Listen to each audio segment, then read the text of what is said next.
문재인 정부 시절 세금 폭탄이라는 말이 진짜 난무했습니다. 난무라는 말 아시죠? 어지럽게 춤추면서 떨어진다는 이야기. 온 세상의 세금 폭탄, 부동산 세금 폭탄, 세금 폭탄이라는 말이 장난이 아니었거든요. 그러면서 말입니다. 문재인 정권을 이야기할 때 가렴주구 정권이다. 가렴주구라는 단어 자체가 굉장히 심각한 단어라고 저는 생각해요. 굉장히 심각한 단어라고. 가렴주구라고 생각을 해보세요. 이게 세금을 수탈하는 것이 아니라 백성을 수탈한다는 이야기잖아요. 예. 실제로 가렴주구란 말 그대로 해석을 하면요. 가가 가혹하다는 뜻이잖아요. 그죠? 예. 그렇게 가혹하게 백성들을 쥐어짜서 세금을 끌어들이는 것, 심지어 억지로 빼앗는 것이라고 이야기하는 게 가렴주구예요. 그러면 그런 가렴주구 정권이라고 이야기했으니까 시장이 얼마나 문재인 정부가 얼마나 독했는지 보여주는 그런 단어들이다. 세금 폭탄이라는 단어, 가렴주구 정권이라는 단어, 이런 단어들이 그걸 대변한다. 이렇게 제가 말할 수 있다고 했거든요. 실제 말입니다. 그런 지표가 나왔어요. 이 지표가 보니까 아이고 진짜 놀래.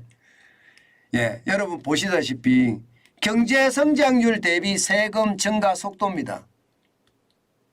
지금 보시는 걸 보면 여러분들도 지금 깜짝 놀라실 거예요. 예, 일반적으로 국세 탄성치라고 이야기하거든요. 이것을요. 문재인 정부가 2.06배입니다. 다시 말해서 경제 성장률은 3.5% 5년 동안 성장을 했는데 세금 증가율은 7.2%가 됐다는 거예요. 7.2%. 야, 엄청나죠. 엄청납니다. 2배가 넘어섰다는 이야기예요. 2배가 넘어섰다. 2.06배니까. 얼마나 세금을 지금 국민들에게 뺏어갔는지 단적으로 보여주는 거죠. 박근혜 대통령 때만 하더라도요. 경제성장률은 4.9%였는데 실질적으로 세금 증가율은 4.9%, 0.92배 늘어났습니다. 이명박 대통령 때는 오히려 0.82배예요. 한 배도 안 됩니다. 노무현 정부 때가 또 1.35배예요. 김대중 정부 때도 1.28배고요. 김영삼 정부 때는 1.02배입니다. 이게 보니까 진보 정권이 들어서면 세금에 대한 어떤 충격이 크죠. 김대중 대통령 때도 1.28배였고요. 노무현 대통령 때도 1.35배였고요. 문재인 대통령 때는 2.08배. 쉽게 말하면 경제 성장률에는 관심이 없고 세금 걷는 데만 관심이 있다. 이렇게 이야기할 수 있나요? 저는 그렇게 이야기할 수 있다고 생각합니다. 그 정도로 말입니다. 국민들이 봉이에요. 이 국민들이 말입니다. 말로는 대통령 후보가 되면 떠받들겠습니다 하고 난리를 치지만 결국 말입니다. 국민들은 봉이다. 국민들은 나의 노예다. 저는 그렇게 생각할 수 있다고 생각합니다. 열심히 일해서 세금 내라 이거죠. 세금 내라. 그것도 세금도 많은 세금을 내라. 이런 뜻 아니겠습니까? 실제로 말입니다. 여러분. 조세 부담률을 보면 가렴주구 정권이라고 해도 과언이 아닙니다. 실제로 제가 한번 비교를 해봤어요. 2010년에 대한민국의 조세 부담률은 17.2%였습니다. 그리고 좀 증가해서 2016년 말에는 18.3%였거든요. 그때부터 늘어나기 시작합니다. 2017년에는 18.8%까지 늘었습니다. 2018년에 19.9%, 급기야 2019년에는 20%가 넘어섰습니다. 20.1%까지 넘어섰고요. 2020년에는 20.4%, 그리고 2021년에는요. 22.1%예요. 여기에다가 2022년까지 가면 23.3%입니다. 다 차치하고 말입니다. 2016년 말 대비 2021년 말을 보면 5년 새에 20.8%가 늘어났습니다. 5년 새에.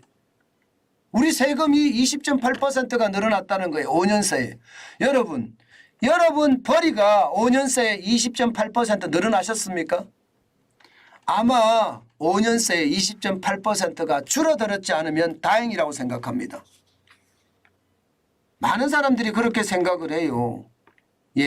돈 주겠다, 뭐 재난지원금도 주겠다, 노령임금도 주겠다, 청년 취업지원금도 주겠다. 이렇게 돈 주겠다 하는 게 말입니다.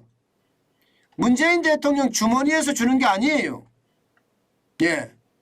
국회의원들 주머니 털어서 주는 게 아니란 말입니다. 여러분들 주머니 털어서 주는 거예요. 결국은 말입니다. 포퓰리즘이라는 게 여러분 주머니에 나와서 다시 여러분들에게 돌아가는 거예요. 그러면서 말입니다. 시중에 통화량은 늘리고요. 통화량이 늘어나니까 돈의 가치는 떨어지고요. 그러면서 안 되면 빚내서 뿌리고요. 이게 최악의 정권이라는 거예요. 저는 그렇게 생각합니다. 오죽했으면 여러분 IMF에서요. 대한민국의 가계부채 빨리 줄여라 이런 이야기까지 했을 거예요. 왜 그러느냐. 이게 통제 방역을 하다 보니까 최악의 상태를 맞은 거예요. 그러면서 세금대로 엄청나게 가혹하게 매겼으니 이게 역사에 남을 일이죠. 아마 여러분 보세요. 이거 반드시 역사에 남을 겁니다. 이제 이 지표는요. 제가 이렇게 만들어 놨으니까 후세들은 반드시 이 지표를 볼 겁니다. 그리고 봐야 되고요. 다시 한번 이렇게 퍼주기 정권이 들어서서는 안 됩니다. 대한민국이 진짜로 단단해지려고 그러면요. 퍼주기 정권이 아니라 합리적이고요. 객관적인 정권. 뭔가 대통령이라는 국가 최고 지도자가 국민을 위해서 그리고 국가를 위해서 사는 사람 이런 사람을 뽑아야 한다는 사실 우리는 오늘 또 한 번 느끼게 됐을 겁니다. 지표를 볼 때마다 제가 놀라는데요.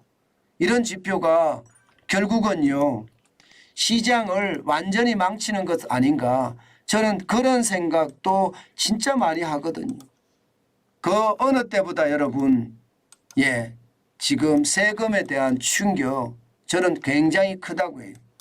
많은 사람들이 이야기할 때요. 아니 아직도 OECD보다 낮아. 조세 부담률이. 그렇게 이야기하는데요. 저는 OECD 평균보다 낮는 것은 사실입니다.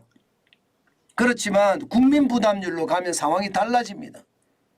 우리는 4대 연금에 대한 부담이 엄청나잖아요. 준조세가 또 장난 아닙니다. 그렇기 때문에 저는 이게 낮다 이렇게 이야기하는 거 저는 맞지 않다고 생각합니다. 그 정도로 말입니다. 심각하다고 저는 생각을 해요. 심각하다.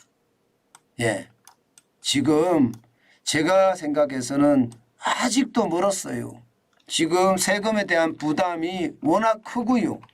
게다가 예산은 워낙 늘려놔서 아니 국민은 돈이 없는데 세금은 자꾸 내야 돼.